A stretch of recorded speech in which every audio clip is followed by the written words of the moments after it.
Good morning, good afternoon, and good evening, wherever you are, LFC fans and fans of football in general around the world. So this is another post-match reaction to the game Liverpool v Arsenal at the Emirates, which finished 2-2. Important game for both teams. Obviously Arsenal with the injuries at the moment, with obviously Odegaard out. Saliba was obviously suspended, and so there was concern that the numbers wouldn't quite add up in terms of competitive players for the game against Liverpool. Now, we did believe Saka wouldn't be playing, and there was rumours that Timber would be playing as well. It kind of feels to me that there's a bit of a red herring. I think Arteta seems like he's trying to take a playbook out of Jose Mourinho, but he's not Jose Mourinho, to be honest with you. He's more like a Timu version of Jose Mourinho, because no, sorry, that was not being pulled off. I kind of felt Saka was going to play, and I kind of felt Timber's going to play as well. But obviously Odegaard was missing. That's really just, and Saliba not playing. That's really two really main players out missing. Liverpool obviously with Alisson injured currently, and Jota out injured as well. Again, but still a strong team to go away to the Emirates. So look, with Liverpool's obviously form, Liverpool was a team to go there to look to get the 3 points. Arsenal at Emirates is not an easy team to play, and we know Arsenal like to start fast. So we wouldn't be surprised what we'd expect to see from Arsenal, especially they normally score early.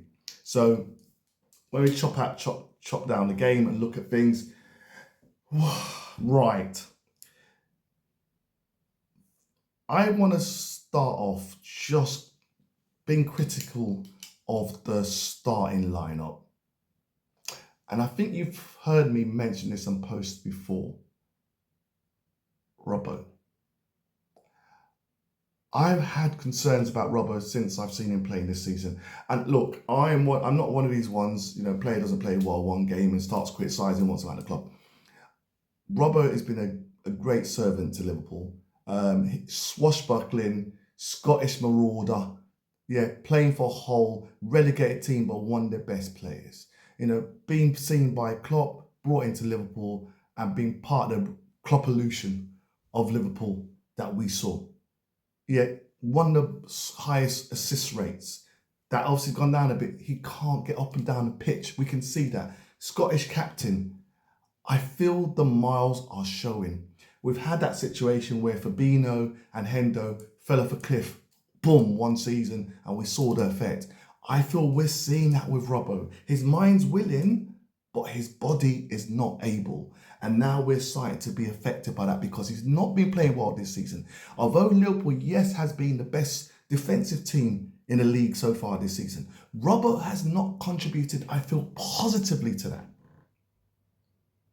In fact, he's been endangering it at times with his defending. Look at Chelsea's game, Madueke, turn him inside out. There's been games before that, struggled. For against Nottingham Forest, he struggled. Saka was a player that I felt he would struggle against. And it was shown straight away, and it only took 9 minutes. 9 minutes, great ball from Rice. Saka goes through on the right-hand side, one straight ball.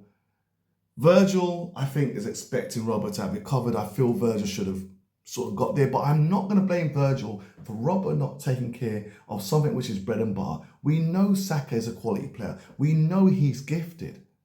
But this was some basic defending. He overran the ball, Robbo did, first of all, got nutmegged.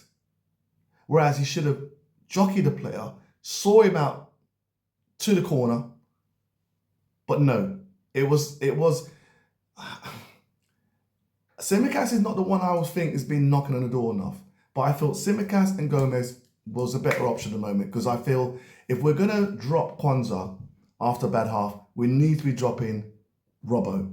Because at the moment, he's not being consistent. He's not been delivering. He's a shadow of his own self, which is a pity because, I love the guy. I respect it so much. But the truth's the truth. Because Robbo wasn't performing that game, it then meant people like Maka, Grav was being called back to defend that side, to help him. At times you could see Robert asking for help with Saka because he just couldn't cope. Every time Saka got the ball, it just felt like Saka was going to take him on and get past him. So that's like my little Robbo, little, not rant, but, out of the way. So people felt that Liverpool would turn up and get a result. I did not think that's how it's going to turn up. You don't disrespect Arsenal. They've done well the last couple of seasons. And the Emirates, they're a different beast. Let's not, don't get it twisted. There was always going to be a challenge to beat them in the Emirates today. But I feel that with the lineup, Liverpool didn't help themselves, especially with Szoboszlai as well not starting. But again, people have been very critical of Szoboszlai. But there's one thing you can't criticise is work rate and his pressing. And I feel maybe his pressing would have helped to really deter Rice, who I don't think is so press resistant. And I think Jones really showed he's not ready. He's not number 10. He's not number 10. So yes, Sobbo's passing is atrocious at the moment. I'm always honest about that. But in terms of his work rate, physique, physicality, getting back, tracking back, pushing up, pushing up the defenders, he does that. And we needed that, and it showed later on in the game. So look, after 9 minutes, Saka scores. Great goal. Poor defending as far as I'm concerned. Keeper got beaten in the near post. It was a thunder blaster. Maybe Alisson would have come out and sort of engulfed the player and made himself big. Hindsight, don't know. But it was a goal, wasn't.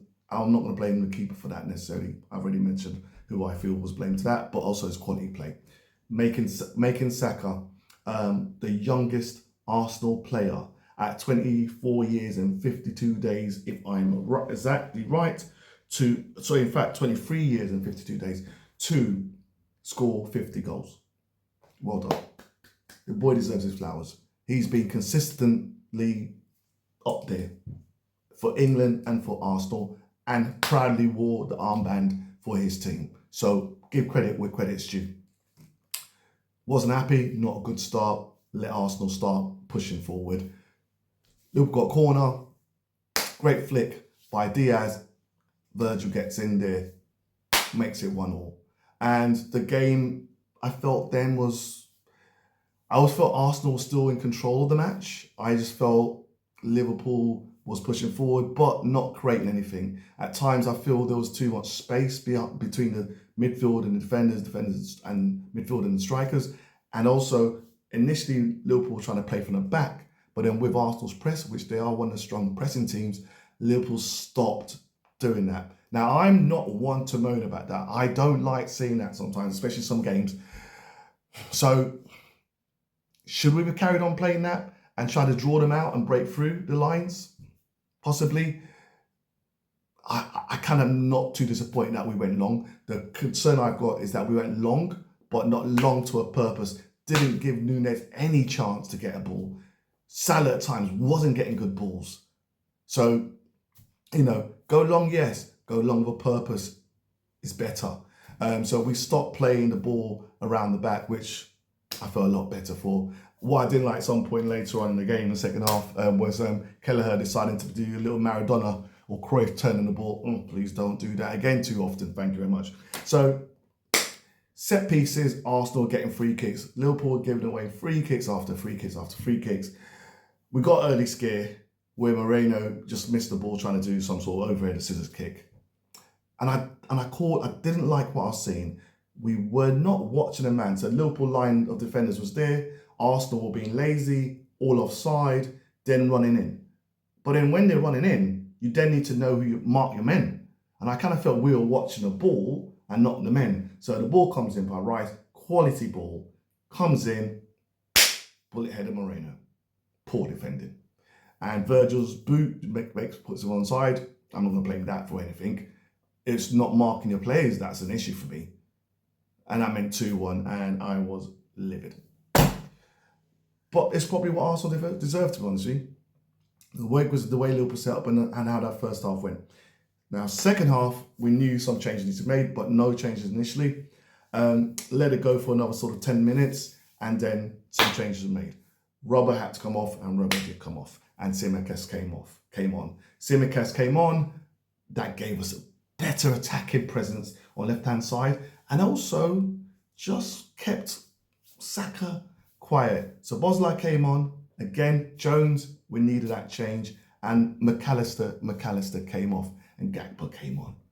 Diaz hadn't been effective enough. He did one good play in a game against Partey, and I kind of felt he needed to do a bit more, and he didn't. So the game then felt more in control of Liverpool. Arsenal players going down injured. I think some of that's a bit of a tactic. Timber obviously has not played for a little bit. He then went off. He stayed on. So Gabriel came off, which I was quite pleased about, to be honest with you, because he's a nuisance defender and a good defender at that. And I kind of then felt that Liverpool were then in a position where they could go for it. But I was so disappointed. This is a frustration I've got. It's how we're playing, the pace, how we're moving the ball seems very slow. Some unnecessary ticky-tacky passes where there's no defender near you. So we're not moving the defenders. The defenders are all set. And at times we need to move that ball a lot quicker to unset the defenders, get a crossing. And we weren't doing that. And that's something we need to look at, because I've mentioned this before about sometimes our passing just lulls teams to sleep nearly.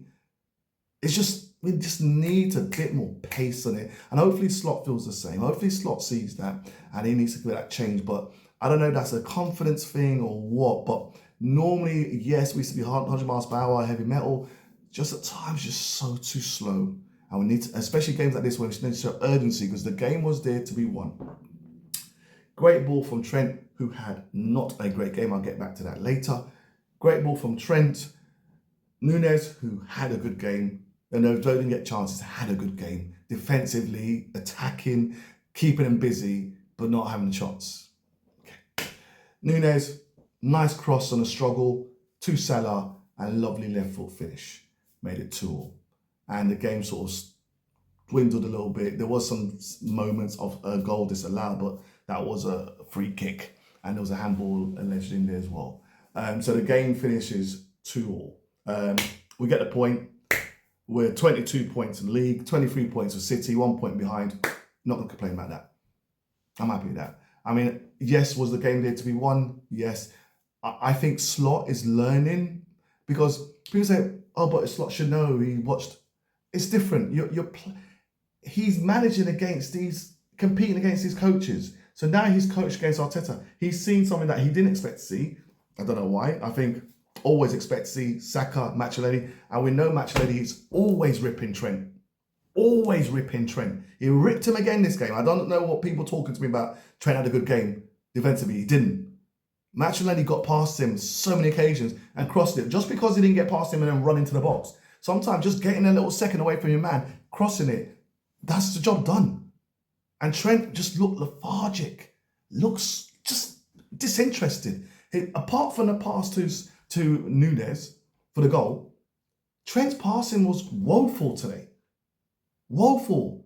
And when he does that, his body language just doesn't look right. And I'm thinking, if you're going to just start speaking and talk about being a Ballon d'Or, you need to consistently show that in your bread and butter, son. You need to show a bit more better body language. Because you're a star player, but sometimes your body language is just another thing when it's not going right. And there's even one time where some Bosla took the ball off him for throwing, because you could just tell Trent was being lethargic and just took it to rush the game. So like I said, Slot is learning on the job. He's seeing it against these coaches. He'll learn. Everything is a sample size. Everything gives him more information to work with, to understand what works and what doesn't work. I'm sure now Robbo's come across his mind now. He's definitely probably going to be targeting that, something to do something about, because I can't see that getting any better. I can't at the moment. I wish it did, but I can't see it getting any better. And then he'll know that there's still work to be done in terms of acquisitions for midfield. And obviously, like I said, about left back. So that'll be coming. So if we look at it, 2-2, expected goals, Arsenal got 1.03 and Liverpool 0.83. So both teams exceeded that. 0.85 for Liverpool. Shots on target, shots 9-9. Arsenal had 3 shots on target, Liverpool 4. Possession 45% Arsenal, 55% Liverpool. So actually we had high possession and about 65% in the second half. Touches in the box, Arsenal 33 against Liverpool 26. And corners, Arsenal 1 against Liverpool 3. So, if I broke it down, Kelleher, I'm not going to blame him for the goals. I think he did generally okay. I think maybe his passing needs a bit of work. And he did give me a scary moment with that little Cruyff turn. Just don't do it again. Robbo, I've said, I'll be scoring him a 4. Just poor. Virgil played well. That's just the one critique that maybe he could have got back to double up or stop the cutback when Saka cut back. But Virgil, immense. Good would be an 8. Konate, same 8. Immense. He was doing so much covering for Trent. The poor guy, he just has to work so hard to cover Trent's side. It's painful to watch at times. Really is. But he did so well. Trent, to be honest with you, I mean, apart from that pass, I'd probably go 4-5, same as Robbo. And you can see where left and right side just causes problems. Taking the midfielders away from where they are to defend their sides. It's just killing the team. Grav, not his best game, but it was steady. Just obviously against defenders, more numbers in the midfield. He couldn't get free a lot, couldn't control the game. But you know what? It wasn't so bad. I'd probably give him about a 6, to be honest with you. Macca's one of Macca's poor games. But again, he kept having to go back to help Robbo's side. But, Macca probably had to give him about 5 for his performance today. And then he came off, so fair enough. You got to look at it as that. Jonesy, again, about 5. Jones, great game last week. Just shows, isn't it? Each week's different. Just playing number 10 role just wasn't for him. He wasn't in the game. Wasn't imposing, physically imposing either, but he did try. Diaz, again, about 5. Diaz could have done more, didn't do enough. Nunes, 8, just works his socks off. You shouldn't have the striker having to work so hard. It's just pity, and there was no ammunition, no balls into the strikers to give them opportunities. Really, Diaz got a lot of the ball, didn't do much with it. But, Nunes worked really, really, really hard. I think he got a yellow card as well. But, he worked his socks off. That's the basic in Arsenal players, really. Salah, about 6, 7. Salah got the goal. Didn't get much chance to really run at Timber because a lot of times he wasn't getting the ball. A lot of times he wasn't getting the ball because we just weren't creating the passes. So it was disappointing. So Mosley came on, played pretty well, I felt. As I mentioned earlier, Tsimikas came on, played pretty well, especially attacking it, and then that's what we seem to be better attacking wise. So Gakpo, again, physically, he just looks really good at the moment, and he played pretty well when he came on. So it was one of those games. It was not a great game. It wasn't a great game to watch. I didn't feel it was one of these games to remember. I don't know if it's a European effect. He played in Europe and then playing this game, kind of leggy. I don't know. It just wasn't. And that's the same with Arsenal. Arsenal didn't play their football very well, and Liverpool weren't playing our football very well. We weren't controlling the game. We weren't doing what we've been doing. But you're playing against your real big competitors, and you take the point. I'd rather take the point than obviously accept a loss and play really well. So overall, it was what it was. But let me know your views. Please make comments. Let me know what starting lineup you'd put on. Let me know your scores for the players. Please like, subscribe, and share, because when you share it to other people, it opens up exponential space for the algorithms to then get more likes and more subscribers. And please subscribe, and speak to you soon when the next game's against Brighton. So speak to you soon.